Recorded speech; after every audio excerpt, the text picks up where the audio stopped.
नमस्कार, मैं अंजुम खान। दिन भर की खबरों में सबसे पहले डालते हैं नजर आज के मुख्य समाचारों पर। जिले में 7 नए कोरोना पॉजिटिव आए। कोरोना के चलते स्वतंत्रता दिवस समारोह में होंगे कई बदलाव। हेड कांस्टेबल ने राज्यपाल को लिखा पत्र, मांगी इच्छा मृत्यु।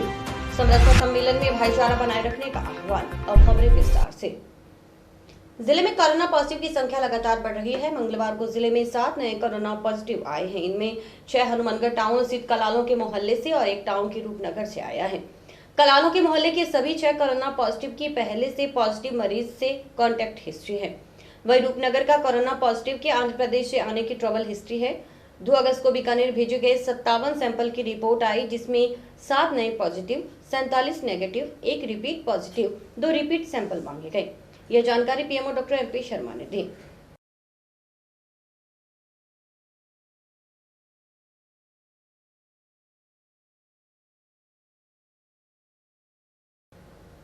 इस बार मनाए जाने वाले स्वतंत्रता दिवस समारोह में कोरोना के चलते कई तरह के बदलाव देखे जाएंगे।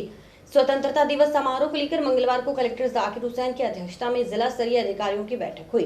इसमें कई निर्णय लिए गए और बुधवार को एक और बैठक बुलाकर एक्शन प्लान लागू करने का फैसला किया गया। कोरोना के चलते इस बार स्वतंत्रता दिवस समारोह में भी बहुत से बदलाव देखे जाएंगे, ताकि कोरोना संक्रमण को रोका जाए और राज्य सरकार की गाइडलाइन का पालन हो सके। मंगलवार को हुई स्वतंत्रता दिवस समारोह की तैयारियों को लेकर बैठक में कई ऐसे निर्णय को अमली जामा पहनाया गया, तो कई निर्णय बुधवार को होने वाली आगामी बैठक में लिए जाएंगे, जिनका एक्शन प्लान बनाकर लागू करवाया जाएगा। खास बात यह है कि इस बार विद्यार्थियों, वरिष्ठ नागरिकों को समारोह में आमंत्रित नहीं किया जाएगा। ऐसे में उन्हें प्रशासन की तरफ से शुभकामनाएं संदेश भेजे जाएंगे। इसके अलावा झंडारोहण, सामूहिक राष्ट्रगान सहित कई मुद्दों पर चर्चा की गई। सुनिए इस बारे में एडीएम अशोक असीजा ने क्या कहा। कमिश्नर साहब, आपने ऐसी लिस्ट तैयार करानी है जिसके अंदर अपने बुजुर्ग भी नहीं हो और बच्चे भी नहीं हो और लोग भी आ जाए। तो स्ट्रेंथ तो उतनी की उतनी रहे, वही उससे थोड़ी 10-20% भले कम हो जाए, लेकिन काफ़ी स्ट्रेंथ होनी चाहिए। अपने जो भी सफाई कर्मचारी, इसमें अनिवार्य रूप से लिखा है कि सभी सफाई कर्मचारी जो भी कोरोना वॉरियर्स हैं उनको बुलाना है। तो अपना ये प्लान करना कोरोना की गाइडलाइन के मद्देनज़र स्वतंत्रता दिवस 2020 को सेलिब्रेट करने के लिए आज जिला कलेक्टर महोदय की अध्यक्षता में जिला स्तरीय अधिकारियों की एक बैठक रखी थी। कल एक विस्तार से विभिन्न अधिकारियों की एक अलग से बैठक रख रहे हैं।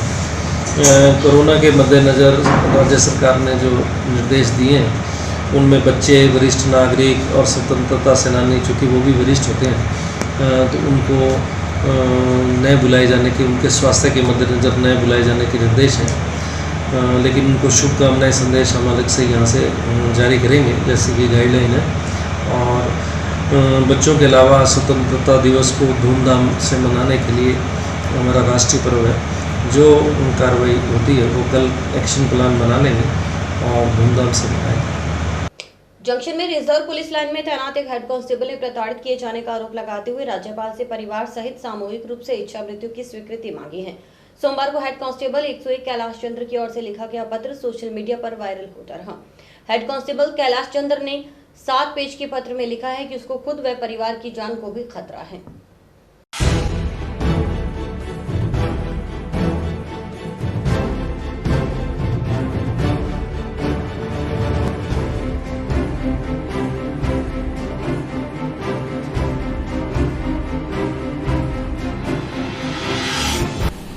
सर, मेरे को काफ़ी दिन से, लगभग 6 महीने से ये रामपाल हवलदार मेजर अरेस्टमेंट कर रहा है और इसकी परेशान होकर के मैंने ये कदम उठाना पड़ा मेरे को। श्रीमान एसपी साहब को भी मैंने 17 मार्च 2020 को पत्र लिखा था सेवानिवृत्ति और अरेस्टमेंट के लिए, तो उन्होंने कुछ भी जवाब नहीं दिया। वापिस मेरे को लेटर दे दिया कि आपको सेवानिवृत्ति चाहिए तो आप कम से कम हमारे हनुमानगढ़ एसपी के नाम से पत्र लिखो। जो पत्र मैंने श्रीमान आईजी साहब को लिखा था और मार्फत एसपी साहब की, तो इस वजह से उन्होंने कुछ भी जवाब नहीं दिया, गोल मार करके वापस पत्र भेज दिया और ना कोई जांच की या कुछ और कुछ किया। जी, जो आपने अभी जो पत्र लिखा है वो किनको लिखा है और उसमें क्या लिखा है आपने? इसमें मैटर तो काफ़ी लंबा चौड़ा है, 7 पेज का है और लगभग मैं आईजी साहब, एसपी साहब को लिखा, आईजी साहब को लिखा और डीजी साहब को लिखा, मानव अधिकार आयोग को लिखा और राज्यपाल को भी लिखा है। राज्यपाल से इच्छा मृत्यु के लिए मैंने परमिशन चाहिए की। अगर मेरे को न्याय नहीं मिली तो इच्छा मृत्यु के लिए मैंने परमिशन चाहिए की थी। अगर ये मेरा समाधान कर देते हैं तो कोई दिक्कत नहीं, लेकिन मेरे को अरेस्टमेंट कर रहे हैं बार बार, इसलिए मेरे को ये कदम उठाना पड़ा। करीब 2000 मई 2004 से और 2020 हो गया, 15 साल से लगभग 16 साल से लगभग लाइन में बैठा हूँ लगातार मैं कंटिन्यू। मेरे कोई दिक्कत नहीं है, लाइन में नौकरी करता अच्छी तरह से, कोई ऐसी नौकरी करने में कोई मेरे परेशानी नहीं। कहीं हिंदुस्तान के किसी भी कोने में भेजो नौकरी करने में कोई मेरे प्रॉब्लम नहीं। प्रॉब्लम इस चीज़ है कि मानसिक प्रताड़ित करते हैं, बेफालतू प्रताड़ित करते हैं, नौकरी कम कराते हैं, प्रताड़ित ज़्यादा करते हैं।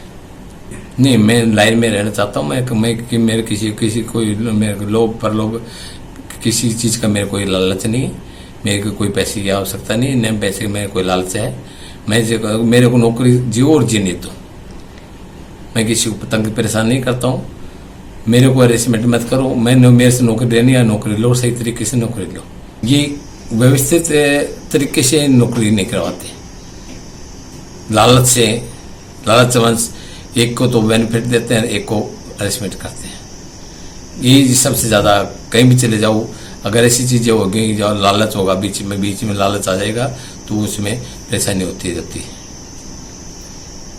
टाउन में सामाजिक समरसता मंच की तरफ से सामाजिक सम्मेलन का आयोजन हुआ। इसमें वक्ताओं ने मंच के गठन का मकसद और भाईचारा कायम रखने के लिए विचार रखे।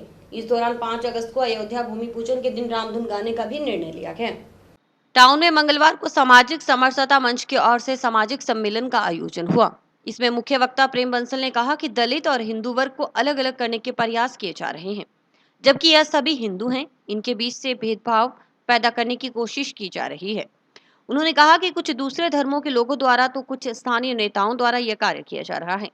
मंच का गठन भी इसी मकसद से किया गया है कि भाईचारा और सद्भाव बनाए रखना है। सम्मेलन में पूर्व पालिका अध्यक्ष अमर सिंह राठौड़, सुरेश शर्मा आदि ने भी सामाजिक समरसता विषय पर विचार रखे। इसके अलावा मंच के कार्यकर्ताओं ने 5 अगस्त को अयोध्या भूमि पूजन के दिन रामधुन गाने का भी निर्णय किया।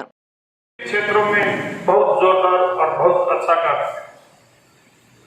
प्रेम जी बंसल एक वो एनजीओ है बिना रजिस्टर्ड, जो गरीब बस्तियों में आज भी उस धौली बस्ती में जाते हैं और आज कोरोना काल में भी लोगों के सामने झोली फैलाकर लोगों से मांग कर, ये सामाजिक समरसता है। हमारे बीच में बैठी सामाजिक समरसता है। हमारे बीच में बैठे वो लोग हैं जो प्रेम जी बंसल धौली बस्ती में जाते हैं और बच्चों को पढ़ाते हैं। मुझे भी पढ़ाने के लिए, मेरे घर पे पोर्टेबल साइंस पढ़ाने के लिए मैं इनके विश्वविद्यालय में पढ़ाऊं। ये सुरेश जी शर्मा बैठे हैं, मैं इनके सानिध्य पढ़ाऊं। वो स्वर्गीय ब्रिज प्रकाश चमड़िया जी चले गए। हमने अनेक विद्यालयों में सबके बीच में शिक्षा प्राप्त की। सामाजिक समरसता मंच आदरणीय सुरेश शर्मा जी के आदेश पर आग्रह पर इसलिए बनाया गया है कि दलित वर्ग और हिंदू वर्ग को जो अलग अलग करने के प्रयास किए जा रहे हैं। मतलब ये जैसे ये दिखाया जा रहा है कि दलित अलग है और हिंदू अलग है। हमारा कहना है कि दलित और हिंदू अलग अलग नहीं है, सब हिंदू हैं। तो उनके बीच में जो भेदभाव पैदा करने की कोशिश की जा रही है, कुछ लोग द्वारा, दूसरे धर्मों के लोगों द्वारा भी, कुछ लोकल नेताओं द्वारा भी, हमारा ये समरसता का मतलब है कि ये भाईचारा ज़्यादा काम करें, भाईचारे को मजबूत करना। पीलीबंगा विधायक धर्मेंद्र मोची के नेतृत्व में गोलूवाला निवादान के ग्रामीण मंगलवार को कलेक्टर से मिलने पहुंचे। इस दौरान गोलूवाला निवादान के सरकारी बालिका उच्च माध्यमिक स्कूल के जर्जर भवन को दुरुस्त करवाने की मांग की गई। वहीं विधायक ने कांग्रेस सरकार पर जमकर निशाना साधा और कहा कि कोरोना काल में आमजन और किसान बेहद परेशान हैं। गोलूवाला निवादान के सरकारी बालिका उच्च माध्यमिक स्कूल के जर्जर भवन को दुरुस्त करवाने की मांग को लेकर पीलीभंगा विधायक धर्मेंद्र मोची मंगलवार को जिला मुख्यालय पहुंचे। उन्होंने कहा कि स्कूल भवन सड़क से इतना नीचा है कि उसमें बारिश का पानी भर जाता है। इससे हरदम हादसे का खतरा बना हुआ है। उन्होंने शीघ्र स्कूल भवन दुरुस्त करवाने की मांग की ताकि बच्चों और स्कूल स्टाफ को राहत मिल सके। जिला कलेक्टर महोदय से राजकीय उच्च माध्यमिक विद्यालय बालिका गोलूवाला निवादन के मौजूदा आदमी व्यापार मंडल के अध्यक्ष नाका जी, जिला पंचायत समिति सदस्य वैद्य इकबाल जी, राजेंद्र जी और पूरे जो मेरे साथ है सारे गोलूवाला से है। और वो कन्या महाविद्यालय जो काफ़ी पुराना है, आज उसमें उस विद्यालय के हालात देखें तो उसके लगभग कमरे पड़ चुके हैं। पीछे स्कूल नया लग रहे हैं, कारण कोई हदासा नहीं होनी तो दो कमरों की छत पर गई। पर कल स्कूल लगे तो आज स्थिति है कि वहाँ बच्चों के बैठने के लिए कोई स्थान नहीं है। उसके संबंध में ये प्रतिनिधिमंडल जिला कलेक्टर महोदय से मिलने के लिए हम आए हैं और उनसे गुहार करेंगे कि बच्चियों के बैठने के लिए सिर पर छत दे ताकि उन बच्चियों की शिक्षा पूरी हो सके और मास्टरों को भी कुछ राहत मिल सके। नहीं तो आज की तारीख में उस स्कूल की कोई हालात नहीं है। स्कूल नीचा है, सड़क ऊंची है, स्कूल के अंदर पानी भर जाते हैं। जो पुराने कमरे बने हुए हैं वो जंगलों से ऊपर तक उसकी सड़क है। सड़क का पानी भी स्कूल में जंगलों के मार्फत से आता है। ऐसी परिस्थितियों में ये सब लोग हम मिलकर यहाँ आए हैं और जिला कलेक्टर महोदय से निवेदन करेंगे कि जो आपके आपदा के अंदर उनमें से कुछ मैं एमएलए कोटा दूंगा, सांसद कोटा बंद रहने तो भाई से लेते और कुछ पंचायत समिति से लेकर के उस स्कूल का पुनर्निर्माण करने की बात की। जिला मुख्यालय पर पहुंचे विधायक मोची ने कहा कि सरकार होटलों में भर्ती है, लोग तो अस्पतालों में भर्ती होते हैं, लेकिन यह सरकार होटलों में भर्ती है। विधायक धर्मेंद्र मोची ने कांग्रेस सरकार पर गंभीर आरोप लगाते हुए कहा कि अपने विधायकों को खुश करने के लिए वहां बैठे बैठे भाजपा की स्वीकृत योजनाओं के पैसे रोककर अब दोबारा से उन्हीं को ही मंजूरी दे रहे हैं। उन्होंने कहा कि बिजली पानी को लेकर आमजन दुखी है, अधिकारी बहाने बनाते हैं। मोची ने कहा कि बिजली के नाम पर लोगों से मजाक हो रहा है, बेवजह सरचार्ज थोपकर आमजन को परेशान किया जा रहा है। इसके अलावा उन्होंने आरोप लगाया कि बिजली कटौती के चलते किसान अपने खेत में सही तरीके से पानी नहीं लगा पा रहे।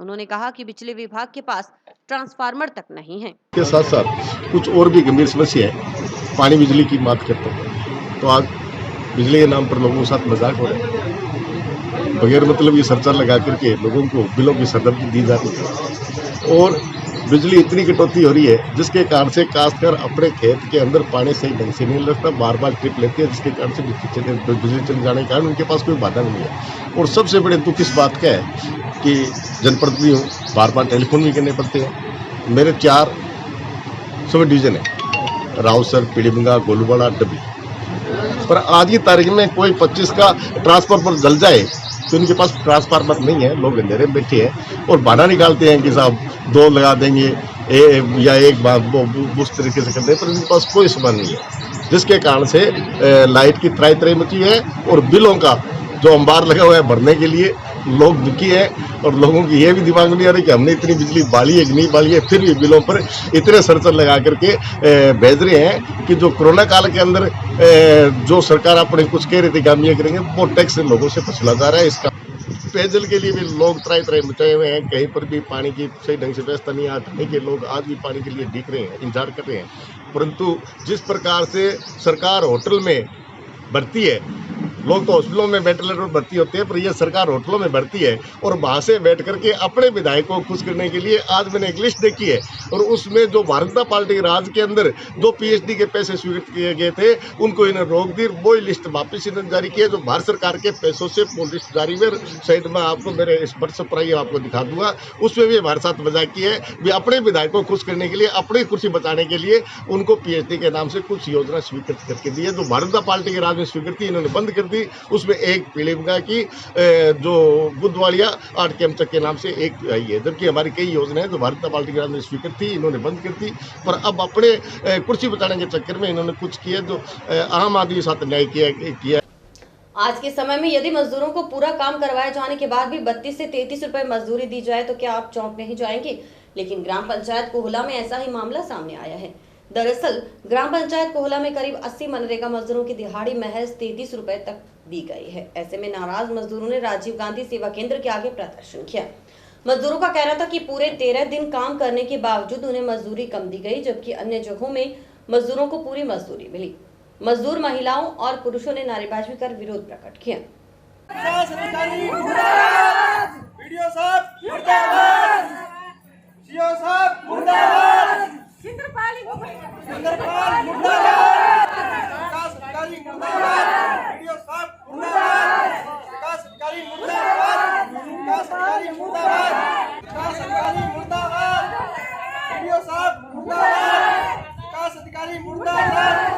ग्राम पंचायत कोहला में मनरेगा मजदूरों को कम मजदूरी मिलने से रोषित मजदूरों ने मंगलवार को प्रदर्शन किया और पूरी मजदूरी नहीं देने का आरोप लगाया।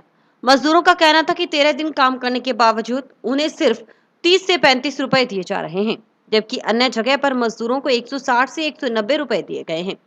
उनकी पीड़ा थी कि पूरा काम करने के बावजूद उनके साथ भेदभाव का रवैया अपनाया जा रहा है। हालांकि इस संबंध में जांच के दौरान अनियमितता पाए जाने पर इतनी मजदूरी देने की बात कही जा रही है, लेकिन ग्रामीणों ने इसे नकारा है। उन्होंने कहा कि अगर उनको पूरी मजदूरी नहीं मिली तो वे आंदोलन तेज करेंगे। सुनिए क्या बोली महिला मजदूर। नारा ये लगवा जी मारे नहीं 13 दिन हफ्तो भी मैं दो ही काम पर अधिकारी आवे है और काम पर किसी भी कौन जावे हमारा 32 रुपया पेगार आई है हमारी है। जब बोलो और 160 पेस्ट है हमारी 32 रुपया आई है। मैं तो यही कहना चाहूँ सर, अभी 13 दिन हफ्तों जी का मैं 30 की 25 है कि 32 रुपया है, कोई रुपया ना को नहीं है। 13 दिन काम करो, सुबह 4 बजे खड़ा हुआ डांगर पशु बच्चा सब छोड़ जावा और सारी लेबर का 140 160 100 की रुपया पर हमारी लेबर का किया है रुपया अन पूछा तो बोले भी थर्मेटा मारो और सारा क्या कमी है। जांच हुई मेरे काम की 5 बारी जांच हुई, 19 में काम बंद हुई, 28 में फिर जांच हुई तो फिर के रुपया वास्ते मेरी हड़ताल करा। नहीं तो आपने सरपंच या ग्राम सेवक से कभी बात करी? बात होगी तो क्या गया फिर? वे बोले जी की बार तो इतना ही आवेगा, आगे देखांगा कोई आवेगा तो थारो मारो काम पूरा हो है लेकिन पैसा कम आया। लेबर माने खेचा मैं मेट हूँ, मेट अधिकारी है जगह का लाग कौन शिकायत मारी चलेगी इनको लगन दिया हटा दी गई है, मैंने ब्लैक लिस्ट करा दी गई है और लेबर का पैसा भी कम आया है। चेकिंग खटा भी कौन आई, हमारे काम पर चेकिंग आई है, एक बाजियों चेकिंग मेट है जगह माना ठा कौन अधिकारियाँ पैसा खाया है कि नहीं खाया, मेट मार पर लेके आए है 5 जना मेट है जो 5 मेट लेके आने लग रहे अधिकारी हमारे। नहीं तो कितने जनों के पैसे कम आए हैं? 80 जना का जी 100 लेबर हमारे 80 जना प्रेजेंट होती 80 जने कम आए। तो आप लोगों के साथ ही ऐसा क्यों हुआ? बाकी सबके पूरे हैं? हाँ बाकी सबके पूरे हैं जी। इस मामले में जब सरपंच पति से बात की गई तो उनका कहना था कि कार्य की जांच की गई थी, मौके पर कमियां पाई गई हैं, जो काम करना था वह किया नहीं, इसलिए यह मजदूरी कम आई है। मामला ये है कि इनका 32-33 रुपए नरेगा में दिहाड़ी है जी, ठीक है, तो उसकी वजह से मतलब क्या है ये हालत ये शिकायत की गई थी, उसमें जांच हुई जी 2 मेटों की, उसमें पाए हाँ जो 90 जो 80 आदमी थे उनकी पाई गई जी, ठीक है। इसका आश्वासन मैंने तो ये दिया है कि भाई आपके आगे से है ना पूरा ध्यान रखा जाएगा और जैसे भी होगा आपकी भरपाई करवाई जाएगी। किसान संघर्ष समिति के पदाधिकारियों ने मंगलवार को कलेक्टर को ज्ञापन सौंपकर एनएच के दायरे में आ रही भूमि का मुआवजा दिलाने की मांग की है। इसके बाद कलेक्टर को ज्ञापन सौंपा गया। किसान नेता सुरेंद्र शर्मा ने बताया कि जिन अधिकारियों ने गलत अवार्ड जारी किया है उनके खिलाफ लगातार एफआईआर दर्ज करवाने का सिलसिला जारी है। इसके तहत 20 किसान फिर से एफआईआर दर्ज करवाने पहुंचे। इसमें 16 एसएसडब्ल्यू के किसान शामिल हैं। किसानों का आरोप है कि अब तक करीब 90 एफआईआर दर्ज करवा चुके हैं, मगर पुलिस ने अभी तक कोई कार्रवाई नहीं की। इससे किसानों में रोष व्याप्त है। किसान नेता सुरेंद्र शर्मा ने चेतावनी दी है कि अगर पुलिस प्रशासन ने 3 दिनों में कार्रवाई नहीं की तो पूरे प्रदेश में आंदोलन को तेज किया जाएगा। इस दौरान थानों के आगे धरना प्रदर्शन किया जाएगा। किसानों की मांग है कि जिन अधिकारियों ने एनएच के साथ मिलकर किसानों के साथ अन्याय किया है, इसे किसी भी सूरत में सहन नहीं किया जाएगा। किसानों को पूरा मुआवजा दो, किसानों को पूरा मुआवजा दो, किसानों को पूरा मुआवजा दो। लगातार पूरे राजस्थान में 1 महीने से हम लगातार एफआईआर दर्ज, जिन कलेक्टर ने जिस एसडीएम ने गलत अवार्ड जारी किया उसके खिलाफ लगातार एफआईआर दर्ज हमारी जारी है। इसके तहत आज हम 20 किसान फिर आज एफआईआर दर्ज कराने, जिसमें आज 16 केएसपी के 16 एसएसडब्ल्यू बिल्कुल शांति जमीन है वो काश्तकार हैं जो बाजार का बड़ा उसमें बाजार की जमीन, एक तरह की नगर पालिका क्षेत्र, उनको भी मुआवजा 5 लाख रुपए से ऊपर नहीं दे रहा। इस बात को लेकर ये कहने आए हैं, ये बात तो बताएंगे साथी। हम ये कहना है कि हमने FIR लगातार यहाँ कम से कम 80-90 करवा दी, लेकिन पुलिस ने अभी तक कार्रवाई शुरू नहीं की। इसलिए आज लास्ट बार हम आज लगभग हमारी आगे कोई 5-7 FIR रही है। अगर 3 दिन के बाद ये FIR पे जांच शुरू नहीं करते हैं तो हम पूरे राजस्थान में, मैं राजस्थान के प्रवक्ता के नाते से पूरे राजस्थान में हम थानों के आगे धरना लगाएंगे। नगर पालिका क्षेत्र में आते हैं, गुरुसर के एरिया में 48 लाख रुपया मिला जी के, उसके साथ ही बीच में रोड आ गई, रोड से आगे निकलते ही 26 लाख कर दिया। उससे थोड़ी सी आगे निकलते ही बीच में एक छोटी सी नहर आ गई, नहर से आगे 5 लाख कर दिया। हम भी नगर पालिका क्षेत्र में आते हैं, हमारे वहाँ कॉलेज हैं, इंडियन गोदाम है, फैक्ट्री है वहाँ पर, तो हमारे को कोई सुनाई नहीं हो रही है, इतनी पैसे मिल रहे हैं हमारे। जंक्शन में बहुप्रतीक्षित गांधीनगर अंडरपास निर्माण के लिए रेलवे की ओर से ब्लॉक्स लॉन्चिंग का काम पूरा हो गया है। ऐसे में अब PWD ठेकेदार की ओर से RUB की रोड प्रोटेक्शन वॉल सहित शेष निर्माण करवाया जाएगा। इसमें 2 से 3 माह का समय लगने की उम्मीद है। हनुमानगढ़ में रेलवे के इतिहास में ब्लॉक्स लॉन्चिंग का यह सबसे बड़ा काम था, जिसे 3 चरणों में 51 घंटे में पूरा कर लिया गया।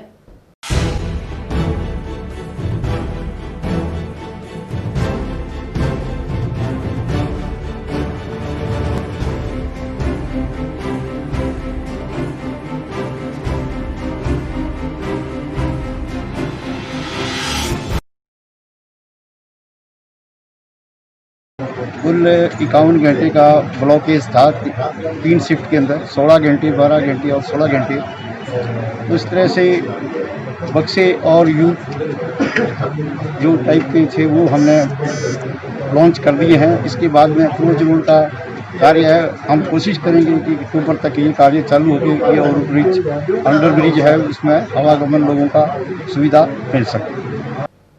एक व्यक्ति द्वारा किए गए रक्तदान से 3 लोगों की जिंदगी बचाई जा सकती है। युवाओं को रक्तदान में ज्यादा से ज्यादा हिस्सा लेना चाहिए, यह बात मुख्य अतिथि टाउन थाना प्रभारी रमेश चंद्र माचरा ने कही। मौका था कान्हाराम मेमोरियल अस्पताल के ब्लड बैंक में आयोजित रक्तदान शिविर का।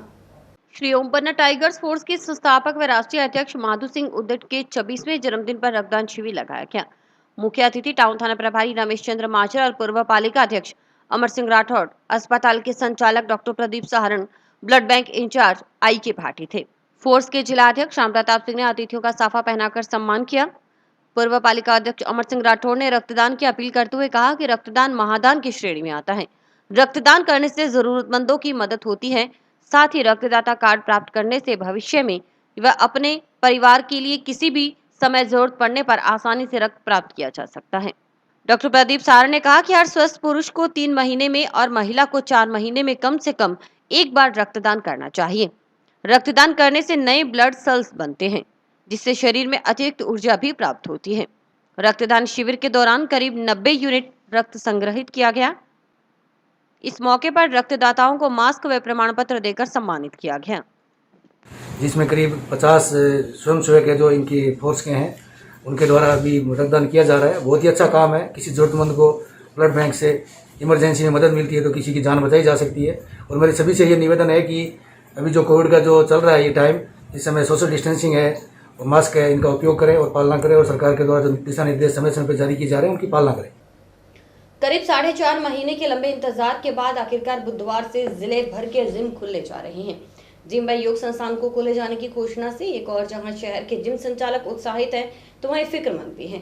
इसलिए सभी जिम में एक संदेश दिया जा रहा है, खुद स्वस्थ रहो, हमें भी स्वस्थ रहने दो। इसी आधार पर अब जिम को लेकर तैयारियां शुरू की गई हैं। नगर परिषद उप सभापति अनिल खिचड़ का जन्मदिन मंगलवार को केक काटकर मनाया गया। खास बात यह रही कि अनिल खिचड़ ने अपनी योजना में जाकर जरूरतमंदों को भोजन करवाया। इस दौरान नगर परिषद सभापति गणेश बंसल सहित भाजपा के पार्षद भी मौजूद रहे।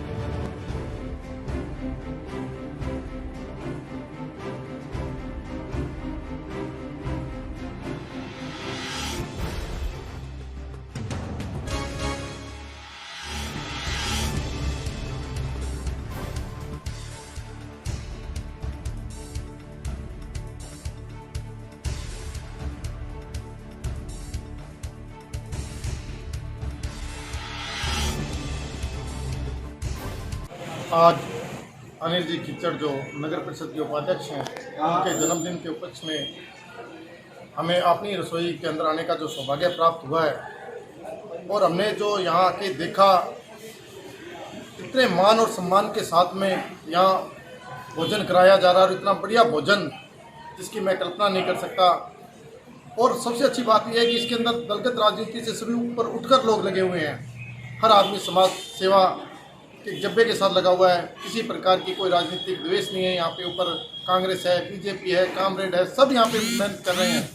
मैं सभी हनुमानगढ़ के वासियों से निवेदन करना चाहूँगा कि अपने जन्मदिन, शादी की सालगिरह, ऐसा अगर कोई भी प्रोग्राम आता है आपके घर में खुशी का, तो कम से कम यहाँ पर आकर इन गरीबों को जो भोजन करने में सहयोग करें, क्योंकि ये जो सहयोग है सभी के सहयोग से ये संस्था चल सकती है। और आज के दिन मैं चेयरमैन साहब को भी धन्यवाद देना चाहूँगा कि इन्होंने बहुत बढ़िया यहाँ पे जो व्यवस्था चला रखी है और ये व्यवस्था यूँ ही चलती रहे। और इसी के साथ समाचार समाप्त हुए। रोजाना देखते रहिए समाचार। नमस्कार।